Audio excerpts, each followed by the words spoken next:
दो मनस्वी व्यक्तियों में हुआ वध से पूर्व जो भी मानसिक संवाद लिख दिया वध बिंदु से। इस लेखनी ने शुद्ध मन को रहा जो कुछ याद। तो दो मनस्वी यानी कौन? राम और शंभु। दूर की सोचने वाले ये दोनों मनस्वियों के बीच में होने लगा वध। वध मीन्स युद्ध। दो मनस्वी व्यक्तियों में हुआ वध से पूर्व जो भी मानसिक संवाद यानी युद्ध होने से पहले, वध यानी संहार या हत्या होने से पूर्व दोनों के बीच में मानसिक संवाद होने लगे। मानसिक यानी विचार जो है, किस प्रकार के दोनों के दिमाग में विचार हैं, उन विचारों को दोनों आमने सामने संवाद या वार्तालाप वहां पर करते दिखाई देते। लिख दिया वध बिंदु से इस लेखनी ने शुद्ध मन को रहा जो कुछ याद। तो इस वध के माध्यम से ही यहाँ से कहानी आरंभ होती है। शुद्ध मन को रहा जो कुछ याद। शुद्ध मन को यानी ये ओवरऑल कवि अपने विचारों से कहने लगा कि कहीं ना कहीं ये बात जो है स्मरण है, नहीं है, पता नहीं, लेकिन ये घटना हृदय को भेद देती है। भेद देना यानी ठेस पहुंचाना, यानी कि दुख को पहुंचाना। तो दोनों मनस्वियों के बीच में किस प्रकार के संवाद होते हैं उसे हमें देखना है। तो पहले कौन कहता है ने? शंभु को कहने लगा, जो व्यवस्था व्यक्ति के सत्कर्म की हो भी मान ले अपराध। जो व्यवस्था फूल को खिलने न दे निर्बाध। जो व्यवस्था वर्ग सीमित स्वार्थ से हो ग्रस्त, वह विषम घातक व्यवस्था शीघ्र ही हो अस्त।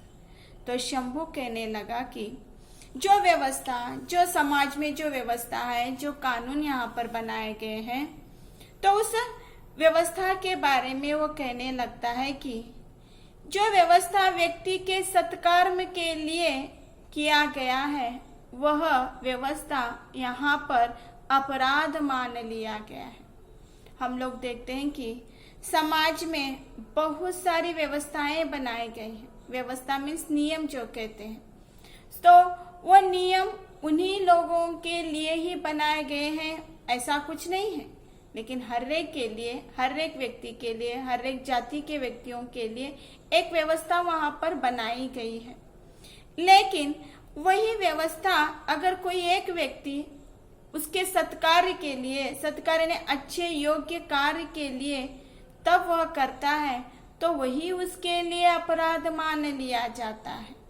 ठीक है, हम लोग देखते हैं फिलहाल बहुत सारे राजनीति में डावाडोल होने लगा है। पॉलिटिक्स जो कहते हैं आप लोग, हालांकि घर में बैठे हुए आप लोगों को दिखाई दे रहा हो, देख भी रहे होंगे कि राजनीति में कैसे डावाडोल हो रहा है। जब कोई सच का साथ देता है तो उसके साथ किस प्रकार का व्यवहार किया जाता है कहकर। लेकिन यह व्यवस्था नहीं है, लेकिन यह कानून उसे स्वीकारता नहीं। हम कानून कहते हैं, कानून की जब हम लोग कोर्ट जाते हैं तो कोर्ट में भी देखते हैं कि किस प्रकार से उस कानून का जो तराजू लेकर जो खड़ी हुई मूर्ति दिखाई देती है, उसके आंख पर पट्टी बांधा हुआ रहता है और एक पलड़ा जो है नीचे और एक पलड़ा जो है ऊपर हमें दिखाई देने लगता है। सो उस पलड़े का नीचे और एक पलड़े का ऊपर दिखाए ने सत्य और असत्य कहकर भी हम लोग कह सकते हैं। सत्य का ऊपर भाग दिखाई देता है, असत्य का नीचे। लेकिन कानून के इसमें हम लोग जब जाते हैं तो कौन सा सत्य असत्य बन जाता है पता नहीं, और कोई असत्य रहे सो सत्य बन जाता है। तो लेकिन कानून की आंखों पर पट्टी बांधा हुआ रहता है, जो प्रूव करता है वही वहां पर उसकी जीत हो जाती है। सच को झूठ, झूठ को सच भी कहा जा सकता है। लेकिन ये एक व्यवस्था वहां पर है। समाज में भी एक व्यवस्था बनाई गई है। जब कोई उस व्यवस्था का उल्लंघन करने लगता है तो वही उस व्यक्ति के लिए अपराध मान लिया जाता है। सत्कर्म कहते हैं आप लोग, सत्कर्म ने अच्छा कर्म जो कहा जाता है। तो जब एक व्यक्ति अच्छे अपने कर्म के लिए जब कोई वह एक कार्य करता है तो वही कार्य उसके लिए अपराध बन जाता है। जो व्यवस्था फूल को खिलने न दे निर्बाध है। तो इस वाक्यों को, इन पंक्तियों को शंबुक कहने लगा है। देखिए किसके सामने, यानी श्री राम के सामने वो कहने लगा कि जो व्यवस्था फूल को खिलने न दे, फूल को खिलने न देने, कली तभी थी, वो कली को ही उन्होंने तोड़ दिया। अभी वो फूल विकसित होने में ही है। विकसित हो जाना, विकसित हो जाने ने खिलना कहते हैं आप लोग। सो विकसित होने ने विकास हो जाना, ऐसे भी माना जा सकता है। फूल होता है खिलने के लिए ही होता है, न कि मुरझाने के लिए। तो यह व्यवस्था ऐसी बन चुकी थी कि फूल खिलने से पहले ही उसको क्या है, मुरझाना पड़ जाता है, उस पे निर्बाध लगाया जाता है। जो व्यवस्था वर्ग सीमित व स्वार्थ से हो ग्रस्त है। तो ये कैसी व्यवस्था है, देखिए कि वर्ग सीमित स्वार्थ से हो ग्रस्त। व्यवस्था कहने पर वर्ग कहते हैं आप लोग, ठीक है। वर्ग मीन्स अगेन वहां पर जाति मत भेद भावना आ जाती है, ठीक है। वैश्य और कौन से, शूद्र, ठीक है, फिर ब्राह्मण, ठीक है, ये सभी क्या होते हैं, वर्ग में आ जाते हैं। तो ये वर्ग व्यवस्था भी स्वार्थ से बनाया गया है। स्वार्थ कहते हैं आप लोग, ठीक है। और ऐसा कौन सा भी यह नहीं है कि बिना स्वार्थ के कार्य बनता है। कहीं पर भी जाइए, जो भी कार्य जब करते हैं तो वहां पर कुछ ना कुछ स्वार्थ होते हैं। लेकिन यह व्यवस्था कैसी है, यानी सीमित स्वार्थ से हो ग्रस्त हो चुकी है। फिर वह विषम घातक व्यवस्था, म्यूट करो सुलोचना, म्यूट करो। वह विषम घातक व्यवस्था शीघ्र ही हो अस्त है। तो यह व्यवस्था कैसी है ने, बहुत ही घातक बन चुकी। हम लोग देखते हैं कानून बनाया जाता है, कुछ कानूनों के विरोध में रहने वाले लोग होते हैं। किन लोगों, बहुत सारे लोगों को कुछ एडजस्ट वहां पर नहीं होता। एक कानून बनाने पर स्टार्टिंग में उनको प्रॉब्लम भी हो जाता है। अनेक नियम वहां पर बनाए जाते हैं, उन नियमों को कोई लोग पालन करते हैं और कोई नहीं करते। तो ऐसी व्यवस्था के कारण यहाँ पर घातक बनने लगा, किसी का विनाश होने लगा। यह कैसी व्यवस्था इस वर्ग में बनाई गई है, जिससे फूल को अभी विकसित होने से पहले ही उसे निर्बाध वहां पर करने लगा है। तो यह कैसी व्यवस्था समाज में बनाई गई है। रक्त से गीली धरा, पग से कुरेद कुरेद, सोचते थे राम नतशीर, कर्म फल का भेद। तो ये शंभुक राम के प्रति कहने लगा कि रक्त से गीली धरा, पग से कुरेद कुरेद कर, ठीक है। रक्त यानी खून जो कहा जाता है, रक्त से गीली धरा, धरा धरती को कहा जाता है। यह व्यवस्था ही शायद हमारी धरती पर अन्याय होने के जैसा कार्य करने लगी है। हम लोग देखते हैं प्रेजेंट जो वातावरण जिस प्रकार से हम लोग गुजर रहे हैं, एक ओर तो महामारी है तो दूसरी ओर राजनीति वहां पर दिखाई देने लगी। राजनीति में मैं बड़ा, तू छोटा, मैं छोटा, और इसका क्या है, नरसंहार वहां पर होने लगा है। यानी आपस में व्यक्ति कैसे होने लगे, यानी एक दूसरे का दुश्मन बन चुका है। तो ऐसे रक्त से यानी खून से लथपथ यह धरती बन चुकी है। पग से कुरेद कुरेद सोचते थे राम, पग से कुरेद कुरेद कर, कुरेदना यानी घिसना जो कहते हैं आप लोग, ठीक है। सोचता है आदमी तो पांव से क्या है, पांव को ये करते हुए जाना, तो एक प्रकार से सोचते हुए जाना, ठीक है। तो पग से कुरेद, पग मीन्स पांव, पांव से कुरेदते राम सोचते थे, नतशीर व कर्म फल का भेद। यह तो राम को पता ही है कि कर्म का भेद वे जानते ही हैं। ये क्या हो रहा है, क्योंकि ये कैसे है, यानी राम सबके मन की भावनाओं को समझने वाले यह व्यक्ति हैं। तो मैं क्या कह रहा हूँ, मैं क्या कहना चाह रहा हूँ, ये राम जी को क्या है, पता है। कर्म फल का यह भेद है। हम लोग देखते हैं कि कहा जाता है, या आपके घर में बूढ़े बुजुर्ग लोग बैठे हुए रहते हैं, उनसे पूछा जाए तो कहते हैं कि अगर हम लोगों ने कर्म अच्छा किया तो उसका फल भी हमें क्या है, जरूर अच्छा मिलेगा। कर्म मीन्स काम करना, ठीक है। कर्म का अर्थ काम, काम मैंने ये काम नहीं, हमारे मनुष्य जीवन में हम लोगों ने जो भी कार्य किया है, अगर वो हम लोगों ने अच्छा कार्य किया है तो आगे भविष्य में हमें उसका फल मिलेगा, लेकिन इस युग में वह नहीं मिलेगा। जो पिछड़ा हुआ पाप हम लोगों ने किया है उसे इस युग में हमें चुकाना है। अगर इस युग में हम लोगों ने कुछ पुण्य किया है या अच्छा कर्म किया है तो उसका फल हमें क्या है, बाद में मिलेगा। तो राम को पता है कि ये कर्म का ही भेद है। कभी इस अपने किए पर हो रहा था खेद, शक्ति देता कभी दृढ़ कर्तव्य को निर्भय।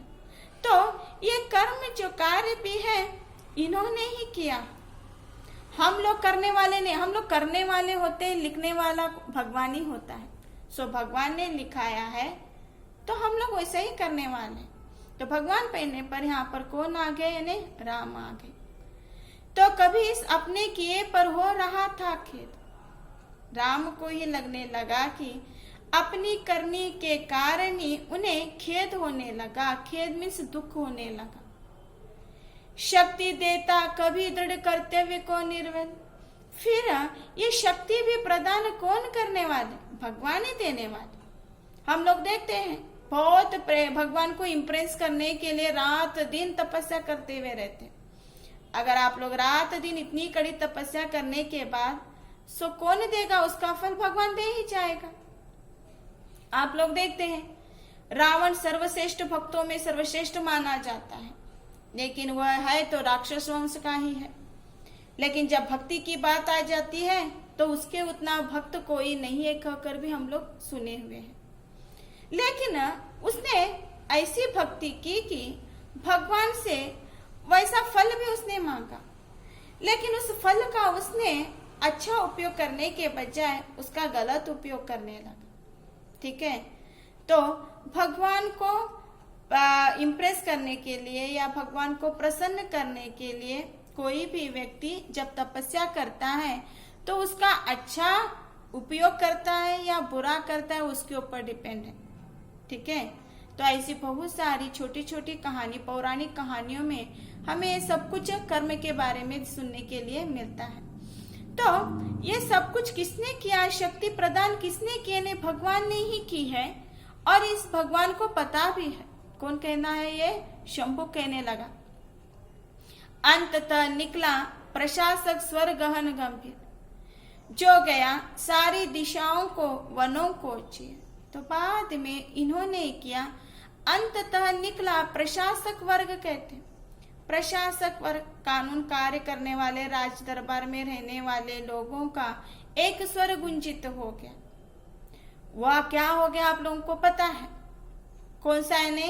फिर हम लोग पीछे जाते हैं, पीछे क्लास को जाते हैं तो एक ब्राह्मण के बेटे की मृत्यु होने के कारण यह सब कुछ यहाँ पर आरंभ हो चुका है। तब तक राम इसे नहीं जानते थे। राम के सम्मुख ऐसी घटनाओं का कुछ यह भी नहीं हो चुका था, लेकिन लोगों के कहने के कारण ही राम क्या हो गए, वहां पर शंभु का वध करने आ गए हैं। तो सारी दिशाओं को वनों को चीर, तो पूरी तरह से यह बात जो है प्रशासक वर्ग के कारण चारों दिशाओं के साथ साथ वनों को भी भेद डाला। वो क्या भेद डाला है, हम लोगों को पता है कि एक शूद्र के तपस्या के कारण ब्राह्मण के बेटे की मृत्यु हो चुकी है। ये राम को कब पता चला ने, कहने से पहले, ठीक है। राम को किसी ने कहा नहीं था, किसी के कहने पर उन्होंने क्या उसे समझा था। तब तक बेचारे राम अपनी जगह पर ही कायम थे। तो अब राम कहने लगे, शंभु की बातों को सुनने के बाद राम अब उसका उत्तर देते हैं। व्यवस्था का प्रश्न यदि अपराध से पहले किया होता, दंड देने की जगह शंभु मैंने भी तुम्हें उत्तर दिया होता। तो बाद में कहने लगा कि ये व्यवस्था बाद में बन चुकी है। अगर व्यवस्था पहले होती तो तुम्हें मैं दंड नहीं देता था। व्यवस्था का प्रश्न यदि अपराध से पहले किया होता, अपराध यानी तुमने अपराध किया है, किसने, यानी शंभु को कहने लगे। शंभु का अपराध क्या था कि वह शूद्रक होने के कारण वह तपस्या नहीं कर सकता था। तो उसी बात को कौन दोहराने लगे, यानी राम बताने लगे। अगर व्यवस्था की जब बात आ जाती है तो तुम पहले सोचना था कि तुमने यह अपराध क्यों किया। तुम्हें पता है कि शूद्र व्यक्ति लोग जो है तपस्या नहीं करते। अगर तुम इस बात को अगर जानते तो मैं तुम्हें दंड देने के लिए यहाँ पर नहीं आता था। यह प्रश्न करने से पहले तुम सोचना था मुझे। जो व्यवस्था लोक स्वीकृति राज्य से सामान्य होती है वही हितकर है। तो कहने लगे कि राम, एक व्यवस्था है, उस व्यवस्था का ही एक अंग लोक है। लोक यानी जनता है। हम लोग कहते हैं कि जिस गद्दी पर हमें बिठाया जाता है हम नाम मात्र के लिए होते हैं, लेकिन जिम्मेदारी हमें बहुत होती है। मैं एक प्रजा को देखने के साथ साथ उसके सभी लोगों के विचारों को लेकर मुझे चलना होगा। लोक स्वीकृति और राज्य से सामान्य होती है। कैसे होती है ने? लोगों की एक और स्वीकृति होती है और राज्य से भी एक सामान्य होती है। वही हित कर मुझे करना होता है। लोगों की बातों को भी मुझे सुनना है और राज्य की दृष्टिकोण से भी मुझे देखना है।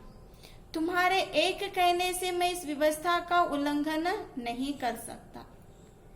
वही सारी प्रजा को मान्य होती है। और कैसे देखिए, प्रजा के हितकारी के बारे में सोचकर वही सारी प्रजा को मान्य होती, स्वीकारती है, अन्यथा नहीं।